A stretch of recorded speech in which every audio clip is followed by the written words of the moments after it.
Hi, I'm Maya, 19, and I found out I was kidnapped as a toddler because I recognized my own face in a true crime documentary.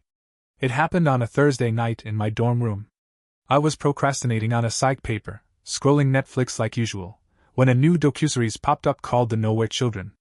The trailer mentioned unsolved kidnappings from the early 2000s and had that creepy piano music Netflix loves. So of course I hit play. The first episode was a slow burn FBI interviews, grainy footage of playgrounds and parking lots, and a narrator with that serious true crime voice. Halfway through, they showed a still frame from a 2004 abduction in Ohio. A toddler being carried away while police swarmed the scene. In the background, blurry but visible, was a little girl in a red jacket sitting on a swing set, staring straight at the camera. And I knew her. Not like, oh, she looks familiar, I knew her. Because I'd seen that exact photo before. In my own baby album. I paused the screen and just stared. The swing. The red jacket with the duck patch. I had a printed copy of that same photo in a scrapbook at home labeled Maya, age 3, City Park. Except now, according to Netflix, that same photo was from a crime scene 800 miles away, and nobody had ever identified the girl in the background. I took a picture of the paused screen and texted it to my mom with one word. Me? She didn't respond. I waited 5 minutes, then 10, then called her. Straight to voicemail. My stomach started flipping in on itself. My mom never ignores texts. Not even dumb ones. I didn't know what to do, so I texted my roommate Quinn, who was at her boyfriend's.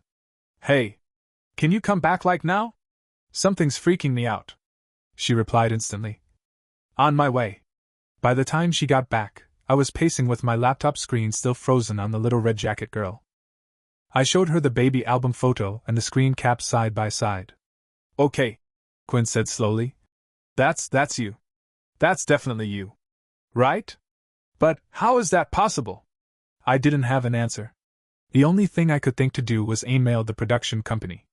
Not even to say anything big, just to ask where they got the photo. I didn't use my real name, just said I thought I might recognize someone, and could they tell me where it was taken. I clicked send at 11:42 p.m.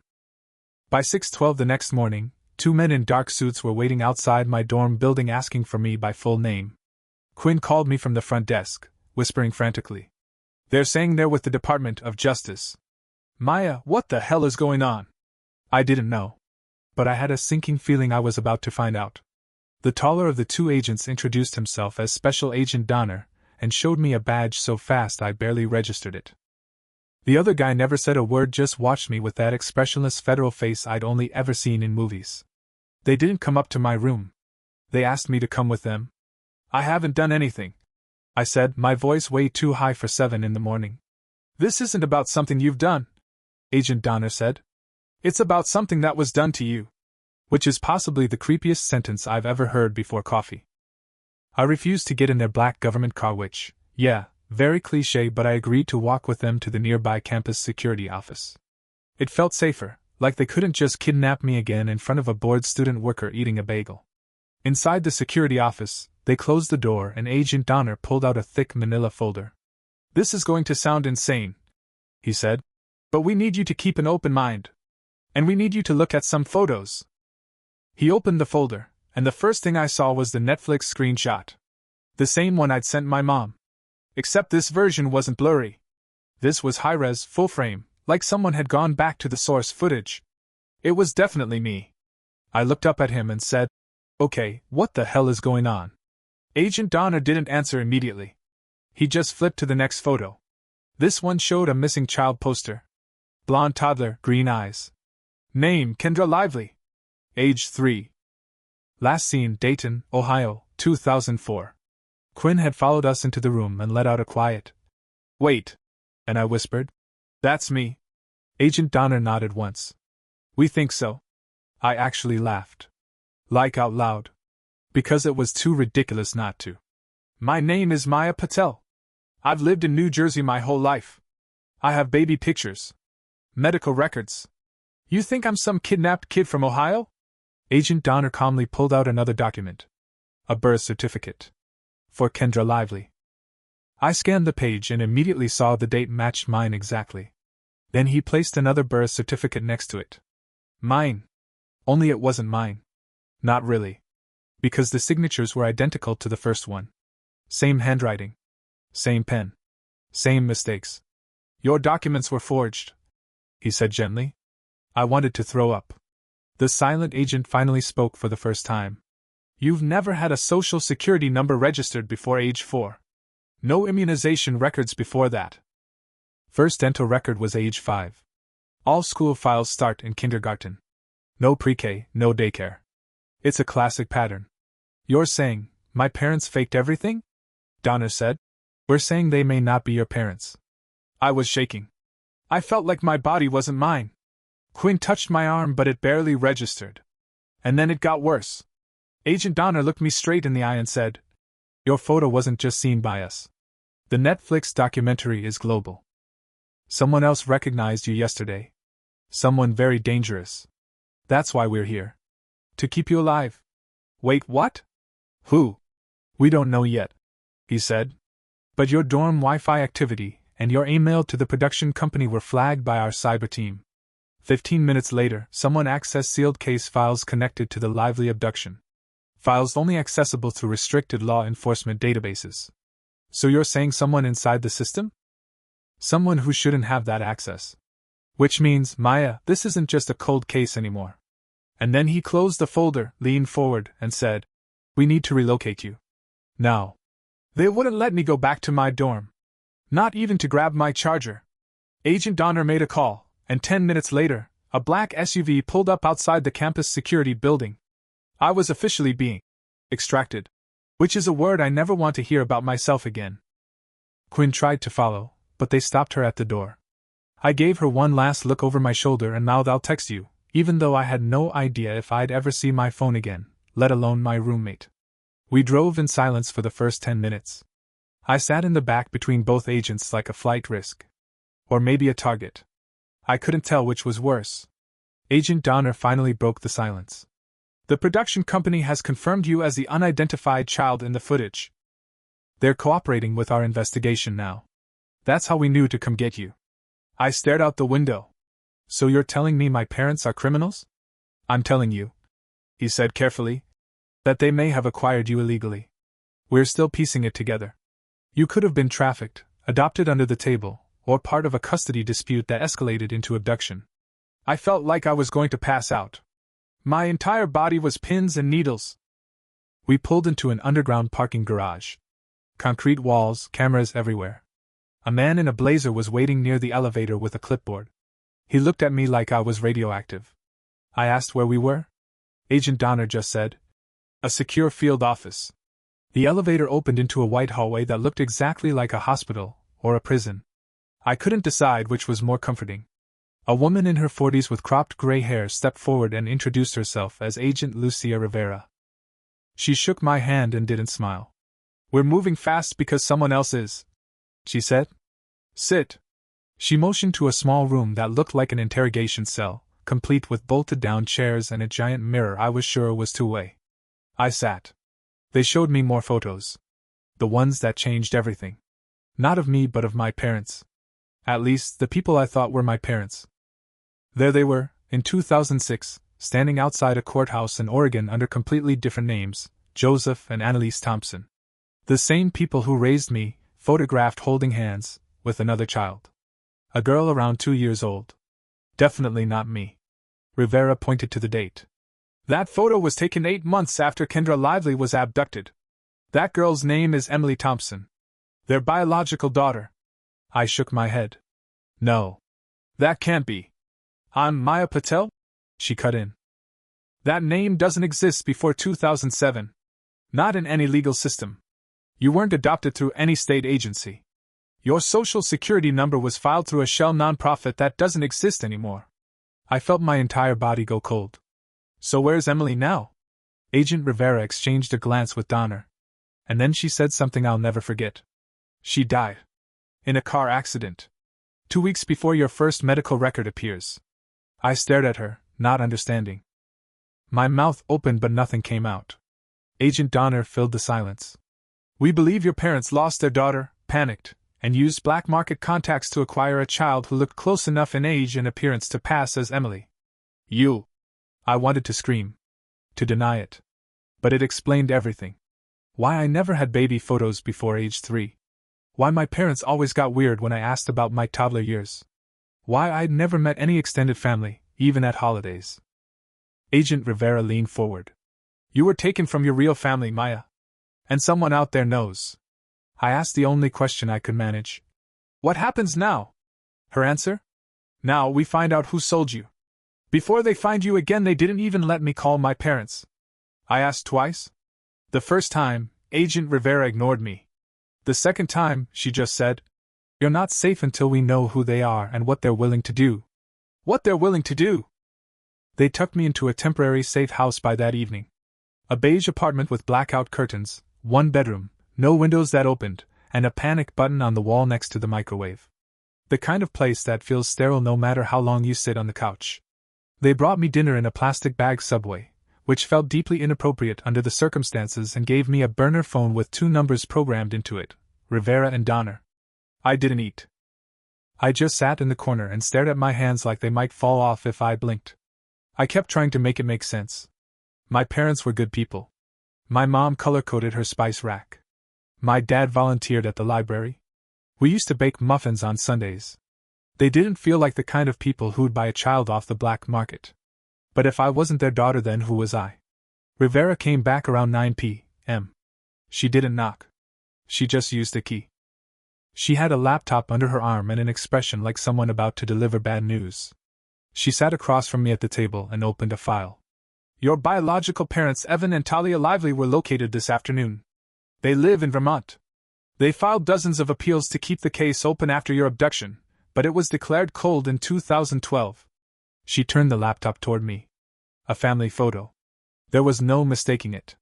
That woman had my eyes. That man had my exact jawline. And they were holding a toddler girl. Me. It felt like being punched in the chest by a memory I didn't have. Rivera continued. They believe you died. A woman matching your mother's description called the Liveleys from a payphone in 2005 and claimed their daughter had drowned. It was never confirmed, but the call ended all ransom rumors. Why would someone do that? I whispered. To stop the search. Once a child is declared dead, people stop looking. I stared at the photo again. So they think I'm gone. They did, she said. Until now. I looked up. Rivera nodded. We reached out through a federal liaison. We haven't told them everything yet, only that a person of interest has surfaced in the case. We'll wait for confirmation before full contact. I swallowed hard. What if they don't want me? Rivera hesitated. They never stopped looking, Maya. They kept your room the same. They kept your clothes. They hired private investigators for years.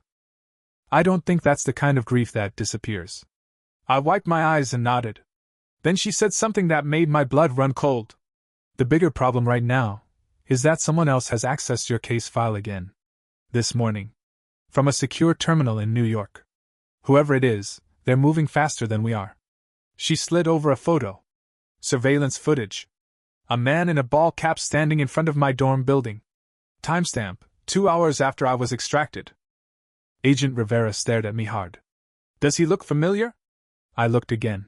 My throat closed. It was the man from my 8th birthday party. One of my dad's co-workers. Someone I'd called Uncle Adam for most of my childhood. I couldn't breathe. I just kept pointing at the screen, my fingers shaking. He's not. He used to come to my birthday parties. He bought me a bike when I turned 9. Agent Rivera was already pulling out her phone. That man's name is Adam Silas. Former private security contractor. No known address. No government affiliation for the past 15 years. You're saying he had regular access to your home? Yes. My parents said he was my dad's friend from work. What kind of work did your dad say he did? Something boring with medical supplies. Logistics, I think? I don't know, it always sounded fake. Rivera gave me a look that said, because it was. She typed something into her phone and stood up. Get your shoes. We're relocating. Right now. But I thought this was a safe house. It was. Until now. I grabbed the burner phone and my hoodie. She pulled a duffel bag from under the couch that I hadn't even noticed before and slung it over her shoulder. It made a metallic clinking sound that definitely wasn't clothes. Outside, another SUV was waiting, this one driven by a different agent. Rivera slid in beside me and started issuing orders into her headset the second the doors locked. I stared out the tinted window, trying to make sense of everything. Why would this guy Adam come looking for me now? If he was part of whatever happened back then, wouldn't he just leave me alone? Rivera's answer chilled me. He doesn't want you. He wants to erase the crime. What crime? I was already gone. Exactly. And now you're back. Alive. A living piece of evidence. You think people like that leave loose ends? We drove to a downtown government building disguised as an IRS annex. The kind of place no one would look twice at. Inside, a secure elevator took us down 4 floors to a sealed wing with armed guards and badge-locked doors. They gave me a new room. Smaller. Colder. No windows at all this time. Just a cot, a desk, and a bathroom. I was officially in protective custody. Later that night, Rivera came in with a tray of food and a folder marked confidential. She sat across from me and opened it. There's something else you need to see. The first page was a screenshot of a surveillance camera outside a storage unit facility in New Jersey. The second page showed my dad. Not the smiling, goofy guy who grilled hot dogs and wore terrible socks. This was a version I didn't recognize. He was holding a large black case, looking over his shoulder like he was being followed. The next page showed him meeting Adam Silas in the alley behind the unit. My real dad, the man who raised me, was working with the guy who might have helped steal me. Rivera tapped the photo. We believe your parents hired Silas to facilitate an illegal adoption. But we also believe there's more to it than that. Financial connections. Transfers. Possibly extortion. I blinked. You think they were being blackmailed? Maybe. Or maybe they were complicit the whole time. That's what we're trying to find out. She paused. Your mother's car was found abandoned this afternoon. I sat up straighter. What? No signs of a struggle. Keys still inside. Purse left behind. It's likely a voluntary disappearance. I felt dizzy. You think they ran? We think someone warned them. I stared at the last photo again. The man I trusted with everything, shaking hands with the guy now trying to erase me. Rivera stood up.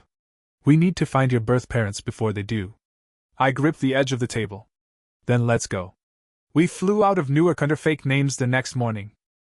Rivera called me Jamie Sinclair, and I had to practice the name twice at TSA so I wouldn't flinch when someone said it out loud.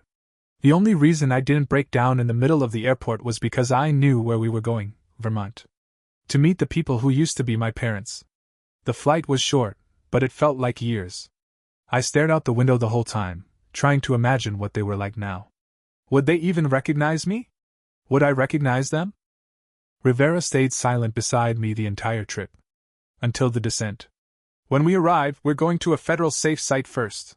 You'll meet them in a controlled environment, with support staff and security nearby. This isn't just a reunion, it's a potential witness interview. I nodded, but I couldn't focus on anything she was saying. We landed in Burlington and drove straight to a nondescript brick building on a quiet street that looked like it might be a dentist's office or a DMV. Inside, we were led to a private room with armchairs and tissues on every table. Very trauma chic. And then the door opened. And there they were. Talia and Evan Lively. Older than their last photo, but unmistakably them.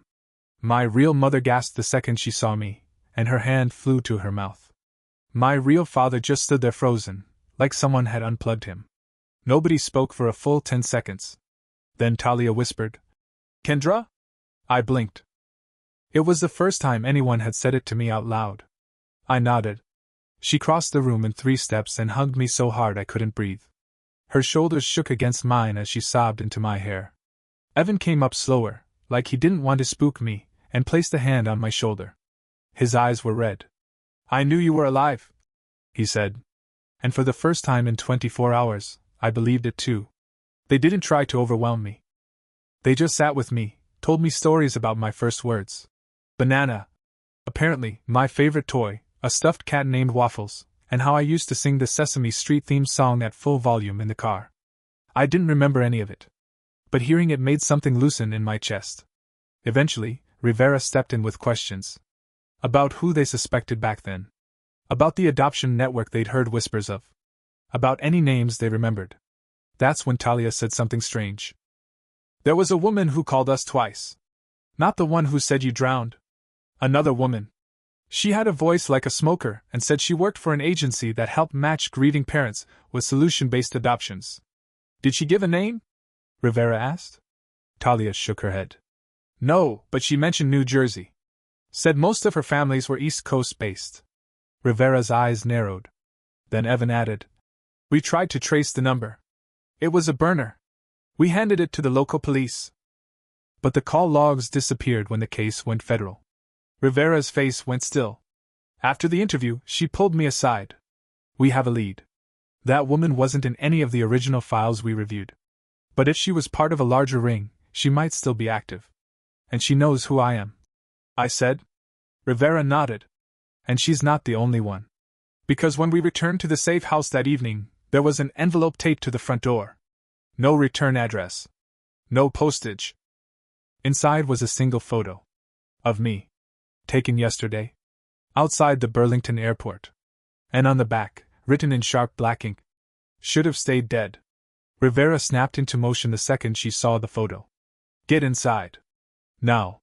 She called for backup and swept the perimeter herself while I stood frozen in the entryway, gripping the photo so tightly it crumpled in my hand. Someone had been close enough to take that shot, close enough to follow us, in broad daylight, past federal security. Inside, she locked the door and pulled down the blinds. You've been made. That means this location's burned. We move tonight. Do you think it was him? I asked. Silas? Maybe. Or someone connected to that woman on the phone. Either way, we've got a leak somewhere. This level of tracking doesn't happen without inside help. I sat down hard on the arm of the couch. So what happens now? Rivera hesitated, then reached into her duffel and pulled out a second burner phone. This wasn't supposed to happen yet, she said. But it's time. She handed me the phone. It's your mother. Talia. She's on the line. You need to hear this from her. I pressed the phone to my ear. Maya? Her voice cracked. Sweetheart, they didn't just take you. They paid us. To say you were dead. My heart stopped. What? We were young, broke. Evan had medical debt.